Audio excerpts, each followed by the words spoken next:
The trade Titans इस YouTube channel और Instagram account के अलावा हमारा कोई भी टेलीग्राम चैनल नहीं है। चलिए एसएमसी में चेंज ऑफ कैरेक्टर किसे कहते हैं इसे जानते हैं। यहाँ हम फिर से एक अप ट्रेंड का एग्जाम्पल लेंगे।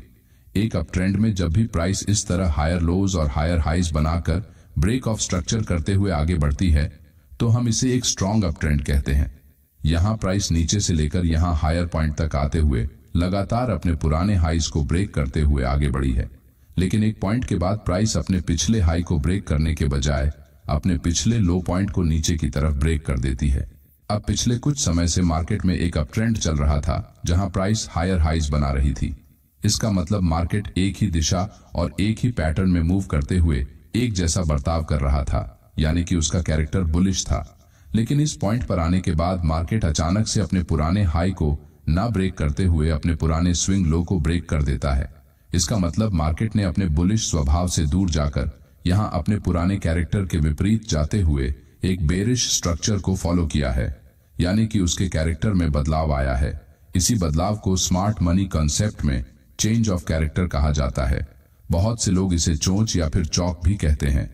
अब इसे थोड़ा सिंपल वे में समझते हैं, जहां हर एक वैलिड पुलबैक के बाद हम अपने पुराने स्विंग लो को आगे शिफ्ट कर रहे हैं, लेकिन एक समय के बाद प्राइस अपने पुराने स्विंग हाई को ब्रेक करने में फेल हो जाती है और अपने प्रीवियस स्विंग लो को नीचे ब्रेक कर देती है और फिर से ऊपर निकलते हुए अपने पुराने हाई को ब्रेक करने के बजाय एक बार फिर से अपने पुराने लो को ब्रेक कर देती है, जिससे चार्ट पर बनने वाले इस पैटर्न को हम चेंज ऑफ कैरेक्टर कहते हैं, क्योंकि मार्केट ने यहां अपना बुलिश स्ट्रक्चर बदलकर उसे बेरिश स्ट्रक्चर में कन्वर्ट किया है।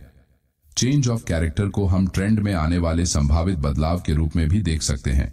इसका मतलब अगर चार्ट पर चेंज ऑफ कैरेक्टर जैसा स्ट्रक्चर बनता है तो मार्केट अपना पुराना ट्रेंड कंटिन्यू करने में फेल हो गया है और मार्केट में एक न्यू ट्रेंड स्टार्ट होने के चांसेस बढ़ रहे हैं, जिससे आप इसके अकॉर्डिंग अपने ट्रेड एंट्री को प्लान कर सकते हैं।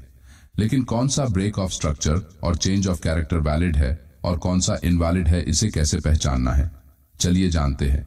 यहां मार्केट हायर हाइज और हायर लोज का स्ट्रक्चर बनाकर बुलिश ट्रेंड में ट्रेड कर रहा है।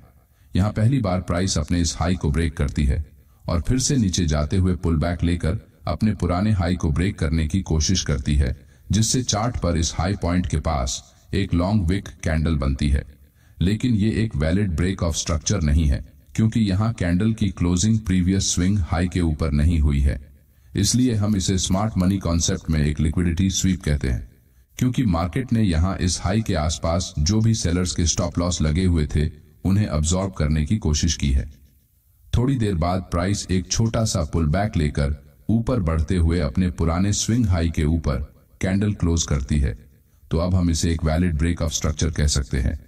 जैसे ही हमें यहाँ एक वैलिड ब्रेक ऑफ स्ट्रक्चर मिलता है तो हम अपने पुराने स्विंग लो को इस न्यू स्विंग लो में शिफ्ट कर सकते हैं।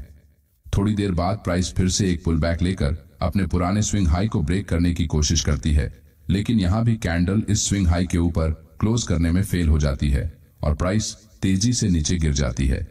इसका मतलब यहाँ कोई भी वैलिड ब्रेक ऑफ स्ट्रक्चर नहीं हुआ है, जिस कारण हमें अपने पुराने स्विंग लो को आगे शिफ्ट करने की कोई भी जरूरत नहीं है, क्योंकि जब तक चार्ट पर कोई वैलिड ब्रेक ऑफ स्ट्रक्चर नहीं बनता तब तक हमें अपने पुराने स्विंग लो को उसकी जगह से आगे शिफ्ट नहीं करना है। इस बात को आपको समझना होगा, तभी आप चार्ट पर अच्छी तरह से स्ट्रक्चर मैपिंग कर सकेंगे। अब हमारा स्विंग लो अपने पुराने जगह पर है, लेकिन यहाँ मार्केट ने अपने बुलिश ट्रेंड को फॉलो करते हुए स्विंग हाई को ब्रेक करने की जगह स्विंग लो को ब्रेक किया है। इसका मतलब यहाँ चेंज ऑफ कैरेक्टर होने के कारण मार्केट में बेरिश ट्रेंड के आने की संभावना है। यहाँ प्राइस नीचे जाते हुए अपने पुराने स्विंग लो के नीचे कैंडल को क्लोज करती है, जिससे ये एक वैलिड चेंज ऑफ कैरेक्टर बन जाता है। थोड़ी देर बाद प्राइस नीचे से पुल बैक लेकर ऊपर आती है, मगर फिर से नीचे जाते हुए अपने पुराने स्विंग लो को ब्रेक कर देती है। इसका मतलब यहाँ एक बेरिश ब्रेक ऑफ स्ट्रक्चर हुआ है।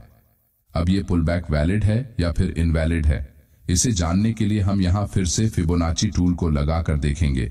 अब यहाँ मार्केट बेरिश है, इसलिए फिबोनाची को ऊपर से नीचे ड्रॉ करना पड़ेगा। अब आप यहाँ देखेंगे कि प्राइस ने 0.50 के लेवल के आसपास आकर रिवर्स किया है, जिस कारण ये एक वैलिड पुल बैक है।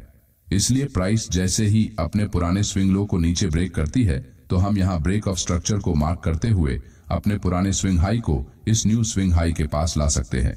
इसी तरह से चार्ट पर ब्रेक ऑफ स्ट्रक्चर और चेंज ऑफ कैरेक्टर को मार्क किया जाता है। हमने यहाँ इन दोनों कॉन्सेप्ट्स का सिर्फ एक बेसिक इंट्रोडक्शन ही देखा है।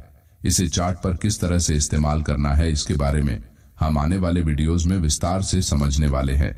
चलिए अब स्ट्रॉन्ग हाइज और स्ट्रॉन्ग लोज को कैसे आइडेंटिफाई करना है इसे जानते हैं। अब चार्ट पर यहाँ सबसे पहले वाला जो स्विंग लो था उसे हम एक स्ट्रॉन्ग लो कहते हैं, क्योंकि इस लो को ब्रेक करते ही मार्केट ने अपना बुलिश ट्रेंड चेंज करते हुए बेरिश ट्रेंड में प्रवेश किया था।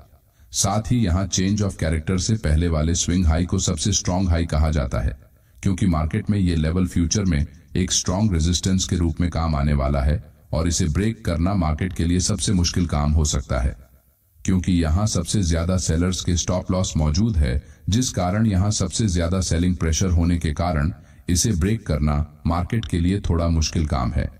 इसलिए ये लेवल भविष्य में एक रेजिस्टेंस के रूप में काम करेगा।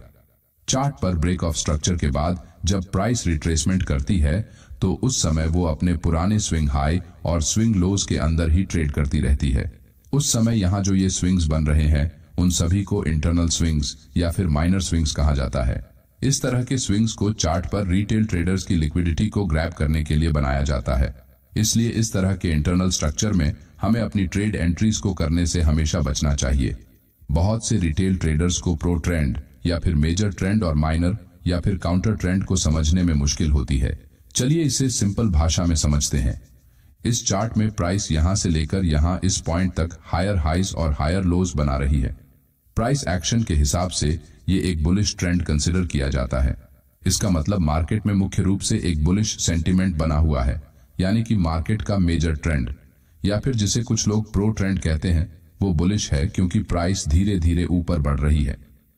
लेकिन मार्केट में प्राइस कभी भी एक सीधी रेखा में ऊपर या फिर नीचे मूव नहीं करती।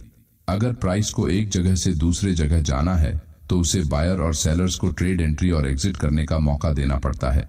इसलिए इस पॉइंट पर मार्केट में जो ट्रेडर्स ऐड हुए थे उनमें से कुछ ट्रेडर्स के द्वारा प्रॉफिट बुकिंग करने और कुछ फ्रेश सेलर्स के ऐड होने के कारण प्राइस यहां थोड़ा नीचे आती है, जिस कारण यहां फिर से कुछ न्यू बायर्स मार्केट में शामिल होते हैं और ये सिलसिला ऐसे ही चलता रहता है, जिस वजह से प्राइस छोटे छोटे पुलबैक लेकर आगे बढ़ती है।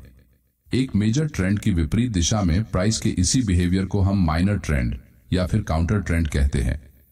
यहाँ बीच बीच में जो प्राइस ने रिट्रेसमेंट करते हुए छोटे मूव्स किए हैं उनका समावेश काउंटर ट्रेंड में किया जाता है और इन्हीं जगहों पर सबसे ज्यादा रिटेल ट्रेडर्स को फंसाया जाता है।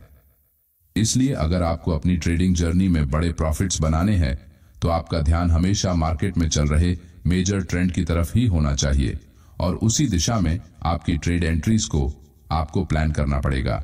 अब इन सभी पॉइंट्स को एक मिनट में जानते हैं। यहाँ प्राइस एक स्विंग हाई बनाकर नीचे आने के बाद फिर से अपने पुराने स्विंग को ब्रेक कर देती है तो चार्ट पर ब्रेक ऑफ स्ट्रक्चर हो जाता है।